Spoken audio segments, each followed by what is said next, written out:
حافظہ لڑکی تراویح کی جماعت کروا سکتی ہے یا نہیں؟ تو اس حوالے سے ذہن میں رکھیے، نبی علیہ السلام کا دین مکمل ہے۔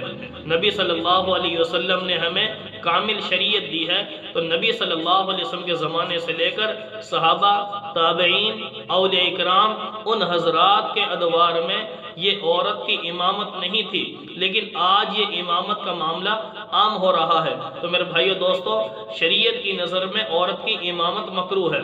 رہی یہ بات کہ حافظہ بچی ہیں، ان کے ذہن میں یہ ہوتا ہے کہ بھئی تراویح کے بہانے سے ہم اپنا قرآن پاک نکال لیں، ہم نے بھی قرآن پاک یاد کرنا ہے۔ تو یاد رکھیے، اس کے لیے مناسب ترتیب یہ ہے کہ وہ بچی اپنے نفلوں میں اپنا سپارہ یاد کر کے پڑھ لے، اپنی 5 وقتی جو نماز پڑھ رہی ہے اس نماز کے دوران اپنے سپارے کی تلاوت کر لے۔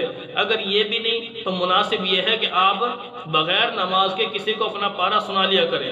اگر یہ بھی نہیں تو پھر اس کے لیے ہے کہ مستقل جماعت کی ترتیب نہ بنائیں، صرف ایک بچی اپنے ساتھ کھڑی کر لے یا 1 سے 2 بچیاں بس اتنا کھڑے کر لے اور ان کو تراویح میں سنا دے۔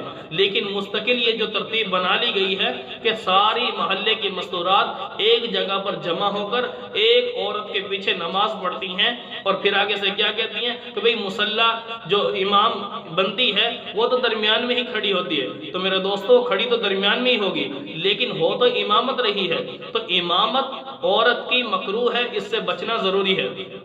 تو لہٰذا شریعت نے عورت کو حکم دیا ہے کہ وہ اپنے گھر میں انفرادی طور پر نماز پڑھے، بلکہ ایک حدیث کا مفہوم ہے، نبی علیہ السلام نے ارشاد فرمایا کہ عورت کو جماعت کے بجائے اکیلے نماز پڑھنے پر 25 درجے کا ثواب زیادہ ملتا ہے۔